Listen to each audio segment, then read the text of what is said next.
Assalamualaikum warahmatullahi wabarakatuh. Bapak saudara ibu yang kami muliakan, ada kitab Nasoihul Ibad, itu lebih terkenal karangan Syekh Nawawi Al-Bantani. Di sana ada makalah, karena memang ciri khas kitab Nasoihul Ibad itu isinya makalah. Makalah itu ya ungkapan-ungkapan ya, makalah itu maksudnya ungkapan.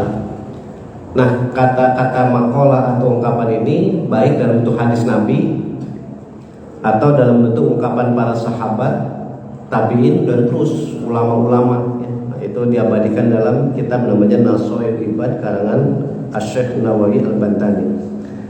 Dalam kesempatan pagi kali ini saya akan baca satu makalah, tepatnya makalah yang ke-27 di dalam kitab Nasoihul Ibad. Itu ungkapan atau makalah dari Abdullah bin Mas'ud.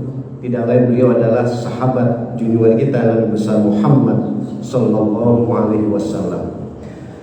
Begini Bapak-bapak, saudara-saudariku sekalian, ini gini, kalau makalah ya, ungkapan itu dari sahabat, sebetulnya si hakikatnya ya dari Nabi.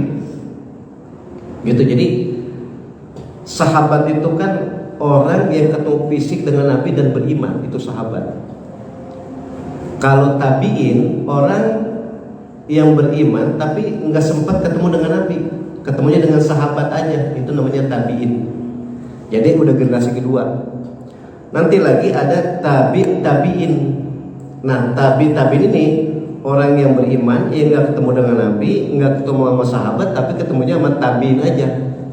Nah, itulah ciri khas yang disebut namanya kalau Jumatan atau khutbah Idul Fitri itu biasa dibilang wallahu ma'ala arba'ati khulafa ar-rasyidin wat tabi'in wat tabi'in. Nah, itu artinya generasi-generasi yang mulia, generasi-generasi yang baik, karena ungkapan-ungkapan beliau-beliau, perilaku beliau itu tidak berjauhan apa-apa yang pernah diajarkan oleh Nabi kita Muhammad sallallahu alaihi wasallam. Nah, maksud saya kalau ada ungkapan sahabat, tabi'in, tabi'in, itu ungkapan-ungkapan hakikatnya adalah dari Nabi kita Muhammad sallallahu alaihi wasallam.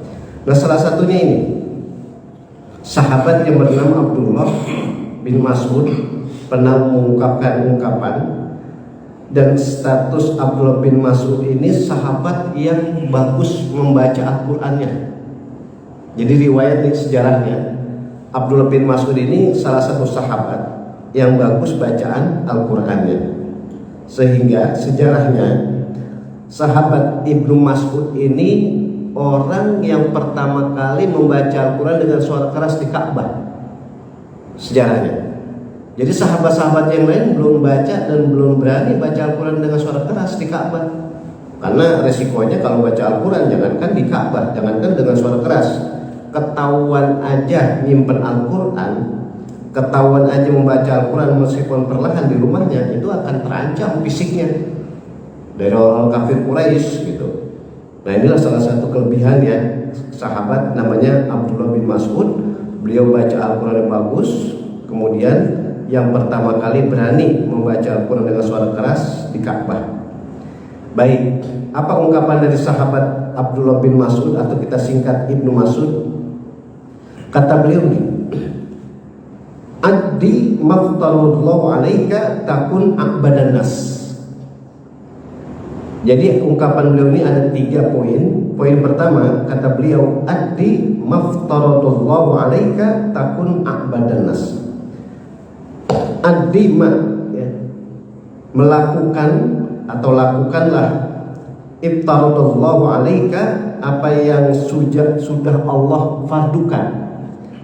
Jadi lakukanlah apa yang sudah Allah fardukan, apa yang Allah sudah wajibkan, alaika kepada kamu, takun a'badan nas, maka kamu akan menjadi manusia yang baik beribadahnya. Ini poin pertama Bapak-bapak, saudara-saudariku sekalian. Jadi kata beliau bahwa melakukan apa saja yang Allah sudah wajibkan, maka kamu akan menjadi orang yang bagus beribadahnya. Berarti ini sementara bahasanya nih. Kita ini kalau melakukan ibadah-ibadah yang wajib saja gitu, itu udah termasuk yang ibadah yang bagus. Emang ada orang melakukan ibadah yang wajib aja? Ya banyak. Dia ibadah sholat, ya udah sholat zuhur, asar, maghrib, isya dan subuh aja. Sholat sunat yang lain dia belum bisa kerjain. Atau suatu saat ya mungkin ngerjain, yang terkenal adalah sholat id. Kalau Idul Fitri, Idul Adha ngerjain. Tapi sholat sunat yang lain dia belum dapat kerjaan. Atau puasa yang dikerjakan ya Ramadan aja. Puasa sunnah yang lain saya nyebutnya belum ya, karena kan manusia itu kadang suka berubah. Ya suatu saat kita nggak tahu, entah setahun, entah 2 tahun, justru rajin ibadah puasa sunnahnya. Jadi ketika melakukan ibadah puasa itu yang wajibnya itu Ramadan. Puasa sunnah ya belum, bahasa saya masih lagi sekali lagi ya, belum dapat dilakukan. Padahal puasa sunnah kan banyak banget. Entah yang hari Seninnya, entah hari Kamisnya, atau mungkin bapak-bapak, saudara-saudara, ibu sekalian, ada kita kenal namanya puasa Ayyamul Bid. Puasa yang 3 hari itu di setiap bulan, tanggal 13, 14, 15. Atau mungkin ya, ini puasa yang terberat, puasa sunnah yang terberat seperti puasanya Nabi Daud. Itu puasa yang terberat itu.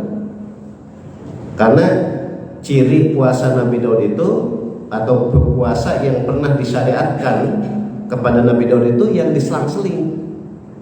Apa Pak selang-seling itu? Hari ini puasa, besok enggak gitu. Hari ini puasa, lusa enggak, itu berat, paling berat itu.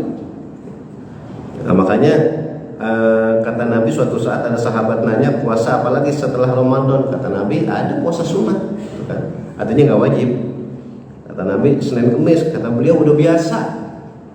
Kata Nabi ada Ayyamul Bid tadi itu 3 hari. Kata beliau, kata sahabat, udah biasa juga. Kata Nabi, udah puasa Nabi Daud, puasa paling berat udah.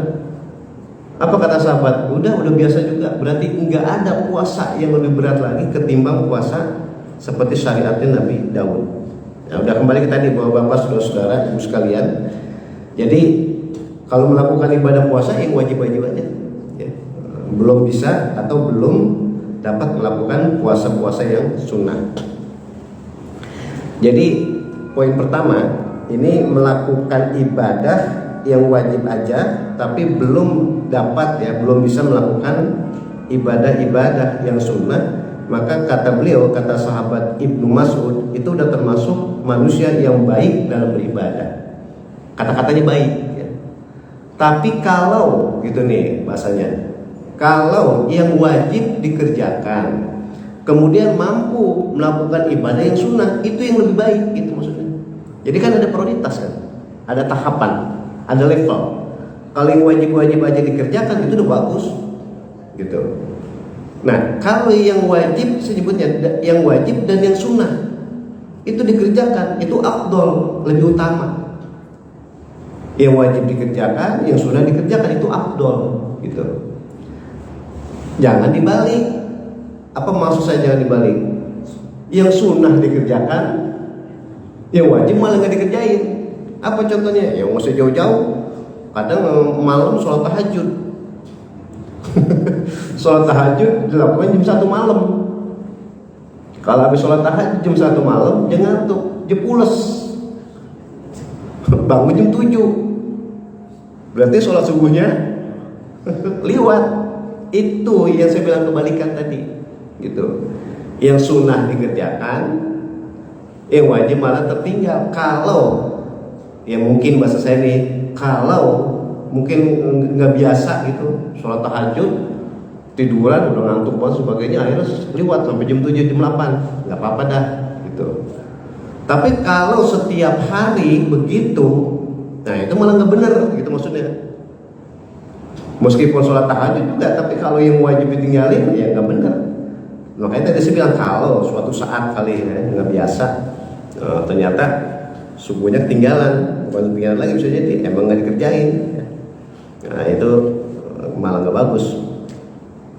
Jadi bahasanya tadi ada yang wajib aja dia kerjakan ibadah, Ada yang wajib dan yang sunnah juga dikerjakan. Ini afdol, utama nih, gitu.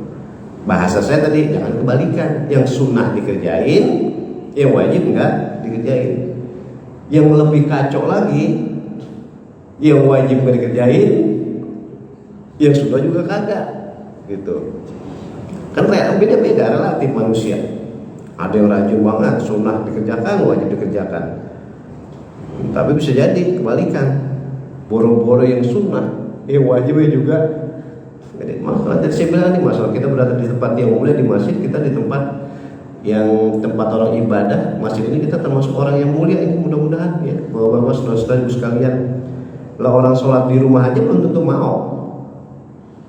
Orang sholat di rumah dia belum tentu mau, apalagi ke masjid. Nah itu salah satu gambaran ya, tadi saya bilang masjid itu tempat yang paling mulia bahasanya gitu.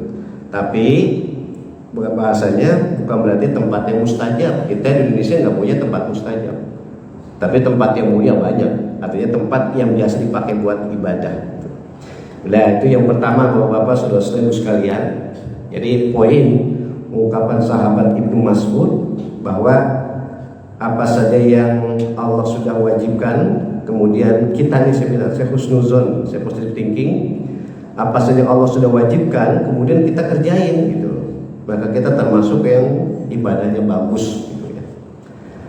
Yang kedua poinnya adalah kata beliau, wajtanib maharimullah takun azhadan nas. Ini masuk ke tasawuf nih bapak saudara-saudara. Kata beliau, wajtanib, jauhi. Kalau tadi kerjain, kalau sekarang mafhum mukhalafahnya, pemahaman kebalikannya, wajtanib, jauhilah gitu. Maharimullah, apa-apa yang sudah diharamkan oleh Allah gitu. Jadi jauhilah apa-apa yang sudah diharamkan oleh Allah, takun azhadan nas, maka kamu akan menjadi orang yang paling zuhud. Nah ini tadi saya bilang tasawuf. Kalau dimodernkan, dikontemporerkan, itu adalah akhlak. Bapak-bapak, saudara-saudari sekalian, begini. Wajtanib diartikan jauhi. Nah, kata-kata dijauhi itu levelnya lebih tinggi ketimbang bilang haram. Makanya di Al-Quran, kalau di Al-Quran, di hadis nyebutnya haram, itu dengan istilah ijtanib, itu levelnya lebih tinggi. Ijtanib, jauhi. Kalau haram kan dilarang doang gitu. Tapi kalau ijtanib, jangankan menggunakannya, jangankan mengkonsumsinya, deketin aja nggak boleh. Contoh masalah zina. Masalah zina kan nyebutnya bukan haram, akan tapi jangan deketin, wala taqrabuz zina. Berarti jangan deketin alias jauhilah kan gitu. Jauhilah atau jangan deketin kan sama aja. Diartikan jangan mendekat. Berarti haramnya itu bukan hanya ngerjainnya aja, perbuatan zina itu, mendekati yang peluangnya akan terjadi zina aja kagak boleh. Makanya bahasa saya tadi, antara lafaz haram dengan lafaz ijtanib itu levelnya lebih tinggi lafaz ijtanib. Kalau haram emang nggak boleh ngerjainnya, tapi kalau ijtanib, menjauhi, itu berarti lebih tinggi lagi. Bahasanya jangankan mengerjakan, mendekati aja nggak boleh. Kenapa kok nggak boleh mendekati? Sebab kalau dekat, potensi untuk melakukannya sangat tinggi gitu. Contoh kita nih bapak-bapak, saudara-saudara, ada perbuatan haram kan nggak boleh gitu.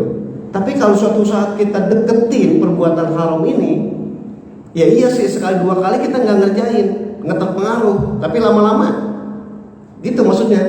Oke, saya contohin. Di sini kata beliau, kata Ibnu Mas'ud, jauhilah apa-apa yang Allah sudah haramkan, maka kamu akan menjadi orang yang paling zuhud. Ini bapak-bapak, saudara-saudara sekalian, saya ingin ungkapkan. Ini kemarin ada beberapa tempat pengajian saya ungkapkan. Itu yang lagi populer adalah judol. Apa judol itu? Judi online. Masya. Ternyata terbuka.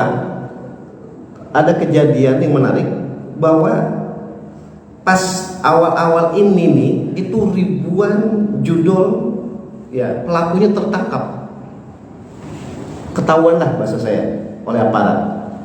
Ternyata dari sekian banyak ribu penjudul judi online itu mahasiswa sama pelajar. Masya Allah. Nah, ini diambil kesimpulan, dan saya coba ambil kesimpulan, yang namanya judi itu mental. Jadi judi itu mental. Kalau udah mental berarti bukan berarti kalau yang main judi wong sugito jadi mencoba. Yang main judi itu bukan berarti orang kaya doang. Ternyata orang miskin pun main judi. Kan sebetulnya main judi itu dalam rangka untuk mencari keuntungan harta tapi dengan jalan pintas. Itu judi. Ingin mendapatkan harta yang banyak tapi melalui jalan pintas. Yang jalan pintas ini yang diharamkan di dalam Islam gitu. Makanya pelaku-pelaku yang judi itu sebetulnya mental. Makanya yang kaya main judi, yang miskin main judi. Yang tua main judi, yang muda pun main judi. Itu disebut mental. Makanya nih bapak-bapak, saudara-saudara, ibu sekalian, cobalah kalau kita telaah, kita kembali ke sejarah. Ya mungkin beberapa puluh tahun lalu ya. Orang itu kalau main judi itu kan ketemu fisik. Orang main judi itu ketemu fisik. Berdua, berlima, bersepuluh, berseratus, dia ketemu fisik di suatu tempat. Ya mungkin kalau di perkampungan, di pedesaan, ya kemudian nggak tahu di mana tuh. Apa di pos, apa dan sebagainya, di kebun, di sawah dan sebagainya. Pokoknya intinya ketemu fisik. Atau di daerah kota, di gedung-gedung dan sebagainya. Itu kalau mau main judi ketemu fisik. Makanya ada alat peraganya, di antaranya kartu. Itu ada alat peraganya untuk main judi. Gitu. Tapi karena zaman modern, gitu, elektronik canggih, maka judi itu dan permainan judi termasuk pelaku judi itu nggak ketemu fisik lagi udah. Dari jarak jauh. Ini sekarang yang aktual ini. Judul itu. Kalau ini judi online. Nah ini yang saya maksud bahwa bapak saudara-saudara, kenapa dan ilmiahnya di dalam Al-Quran, di dalam hadis, termasuk ini ungkapan sahabat, tentu yang dari saya bilang hakikatnya adalah ajaran Nabi kita Muhammad SAW. Kalau perbuatan haram itu bukan distatuskan hukumnya perbuatan itu aja haram, akan tapi mendekatinya itu haram. Bahkan lafaznya ijtanib. Coba ada dalam Al-Quran banyak kan, fajtanibu. Lafaznya jauhilah. Itu artinya apa? Perbuatannya itu emang haram. Ternyata kita bukan hanya dilarang melakukan perbuatan yang haram aja, mendekati perbuatan yang akan terjadi itu jadi disuruh jauhi. Zina disuruh jauhi, permainan judi disuruh jauhi, termasuk apa bahasa saya ini, ada judi khamar, maksud saya minum yang memabukkan, itu disuruh jauhi. Maka dianggap sebagai rijsun ya, sebagai yang najis ya, keji lah bahasanya. Itu jadi bukan hanya minumnya aja, makannya aja haram, bukan karena zinahnya aja yang haram, bukan karena judinya aja yang haram, akan tapi disuruh jauhi. Kan kita begini bahwa bapak saudara-saudari sekalian, bisa jadi orang itu kan bisa melakukan maksiat karena pergaulan. Makanya nggak ada jaminan. Kalau ada orang bergaul dengan seseorang yang biasa berbuat maksiat, dia tidak akan berbuat maksiat, siapa yang jamin? Terpengaruh itu sangat tinggi. Terpengaruh itu sangat tinggi ya. Ya saya mau contohkan aja lah. Makanya kadang kemarin kita baru sama-sama milih calon pemimpin ya. Saya masih calon pemimpin kan. Waktu hari Rabu kemarin nusuk itu pilkada. Banyak kasus begini saya bilang. Tapi saya anti ya nyebut nama orang. Ini sekedar buat ya mungkin saya akan ilustrasi lah. Sebelum mempunyai jabatan gitu, sebelum menjadi anggota dewan, entah dewan daerah atau mungkin pusat DPR atau DPRD, sebelum menjadi pejabat, sebelum menjadi anggota dewan, orang jujur, tegas, jelas, bahasa mudanya anti berbuat maksiat itu dah. Makanya terpilih jadi anggota dewan, entah DPRD-nya, entah DPR pusat, gitu kan.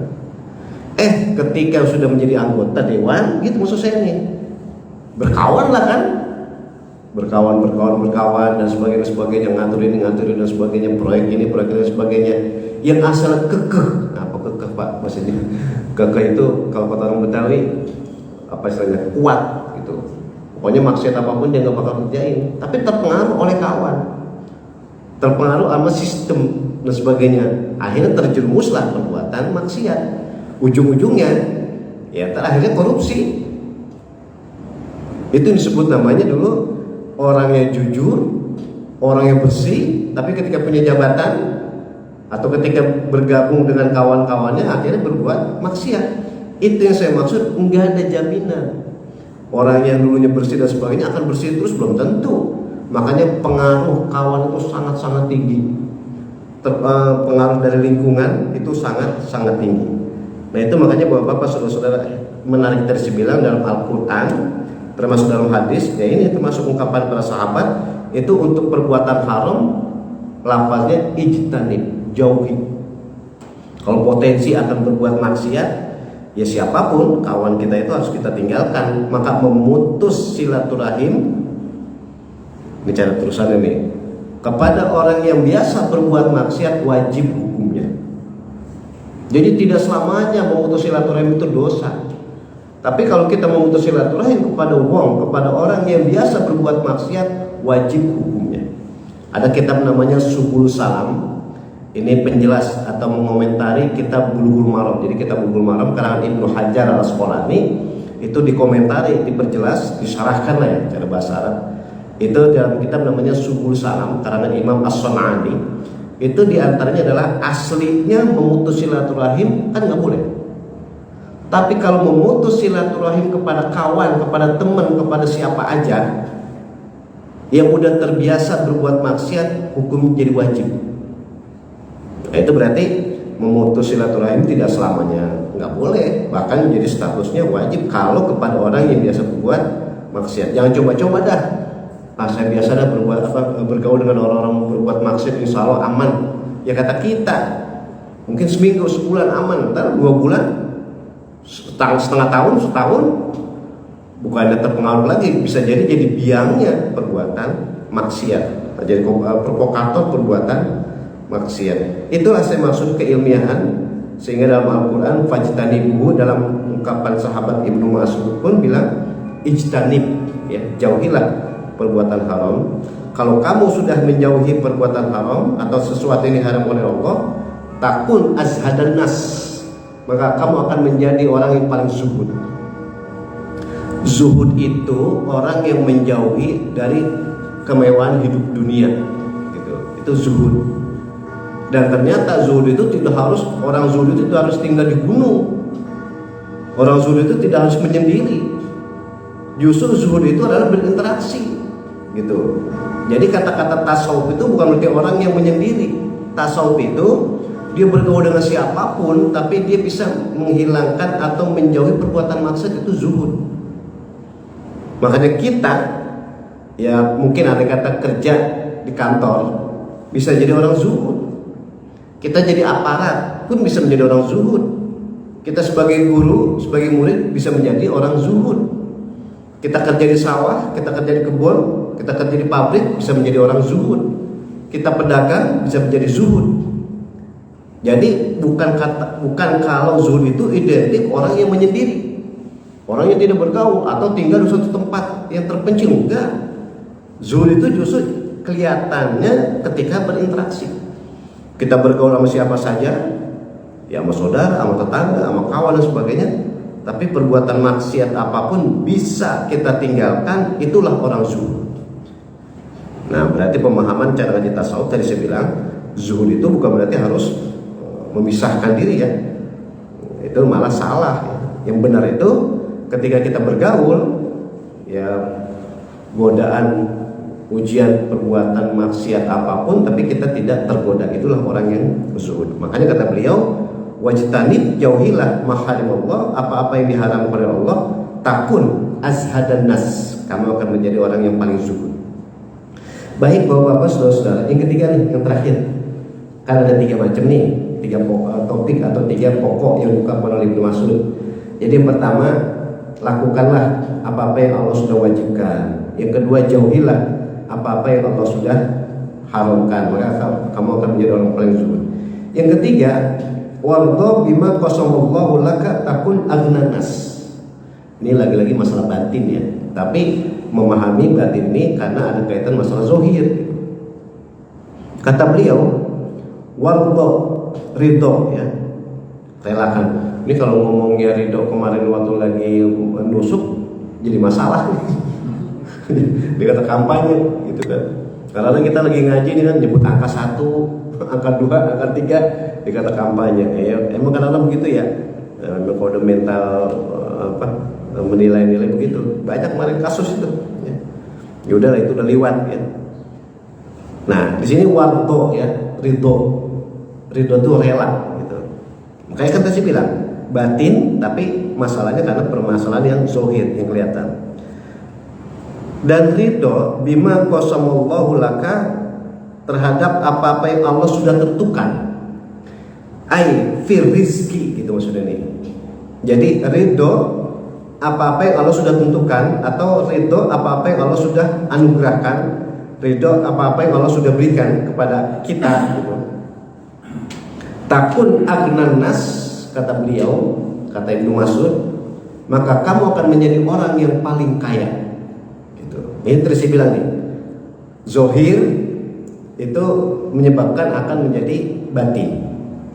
Berarti di sini kalau kita, saya bilang kita ini ya, sekali lagi saya positive thinking, saya husnuzon ini, kita apa saja yang Allah sudah tentukan kehidupan kita, kemudian kita ridho, maka kita orang yang paling kaya.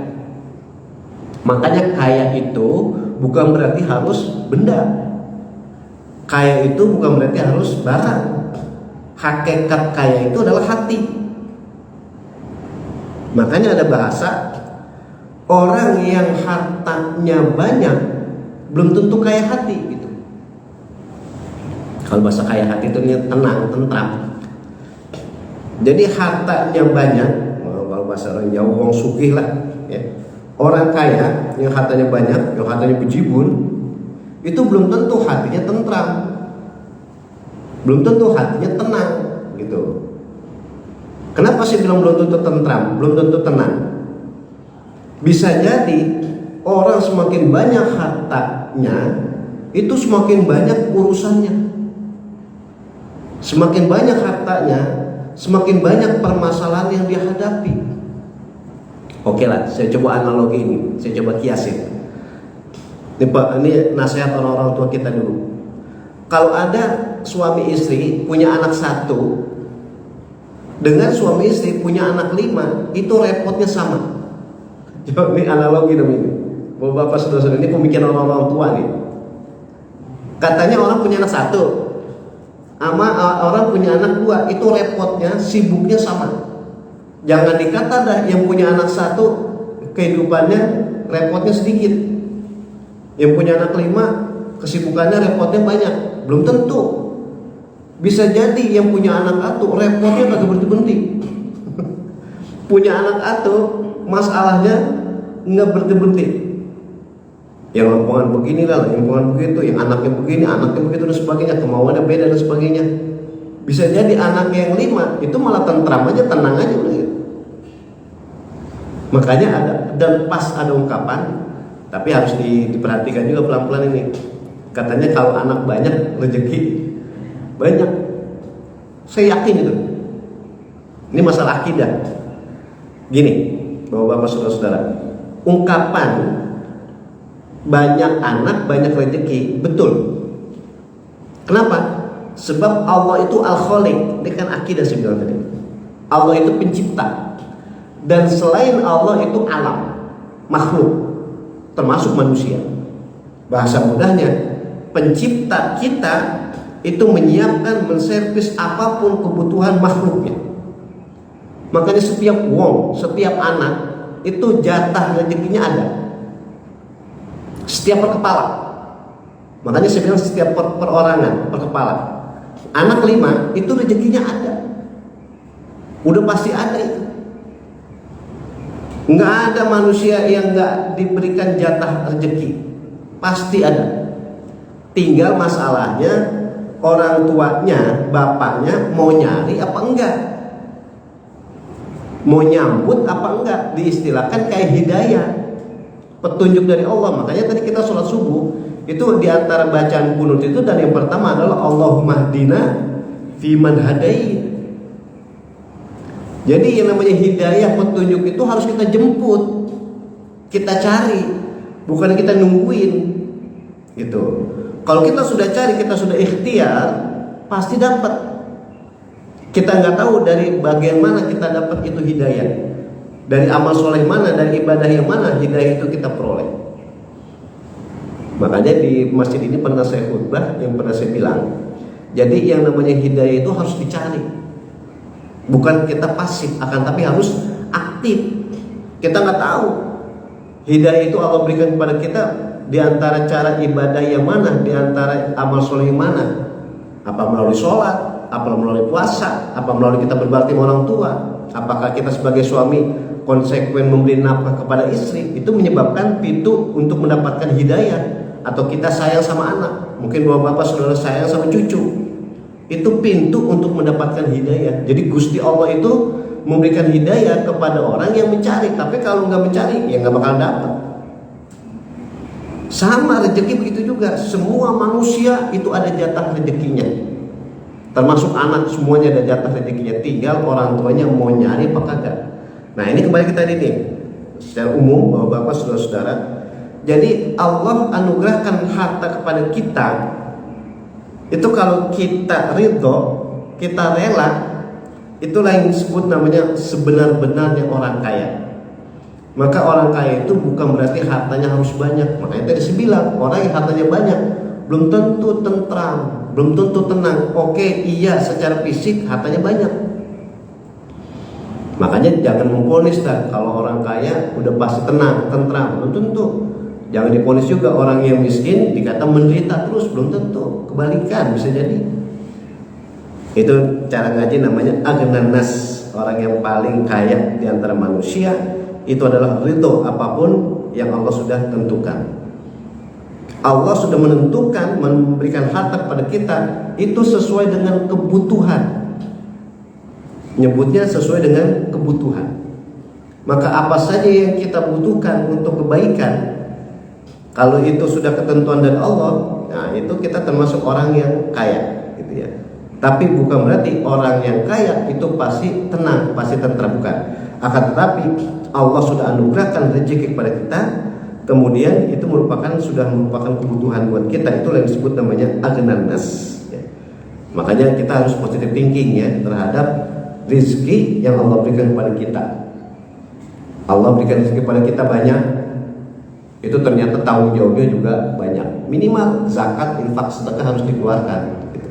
Tapi orang yang rezekinya sedikit, dia tidak mempunyai kewajiban mengeluarkan zakat. Itulah udah yang tadi saya bilang, semakin banyak harta seseorang, semakin banyak tanggung jawabnya. Tapi sedikit harta orang yang memiliki bukan berarti dia menderita. Bisa jadi ada ketentraman batinnya. Itu disebut namanya ketentraman batin adalah agnan nas, paling kayanya di antara manusia. Baik bapak-bapak, saudara-saudariku sekalian, inilah 3 poin ya, sekali lagi 3 poin yang diungkapkan oleh sahabat Ibnu Mas'ud. Yang tadi saya bilang hakikatnya ungkapan beliau adalah ungkapan junjungan kita Nabi besar Muhammad Sallallahu Alaihi Wasallam. Mudah-mudahan 3 poin ini dapat kita amalkan, kita lakukan sebaik-baiknya. Yang pertama sekali lagi, apa saja yang sudah diwajibkan oleh Allah dapat kita lakukan. Yang kedua, apapun yang sudah dilarang oleh Allah dapat kita jauhi. Levelnya bukan hanya kita nggak kerjain, tapi kita jauhi ya. Yang ketiga, apapun yang Allah sudah anugerahkan rezeki kepada kita, nah itu dapat kita lakukan, kita amalkan, kita pakai sebaik-baiknya karena kita ridho, karena kita rela terhadap ketentuan dari Allah Subhanahu wa Ta'ala. Baik, ini saja yang dapat sampaikan. Mungkin masih ada beberapa menit, silakan kalau ada yang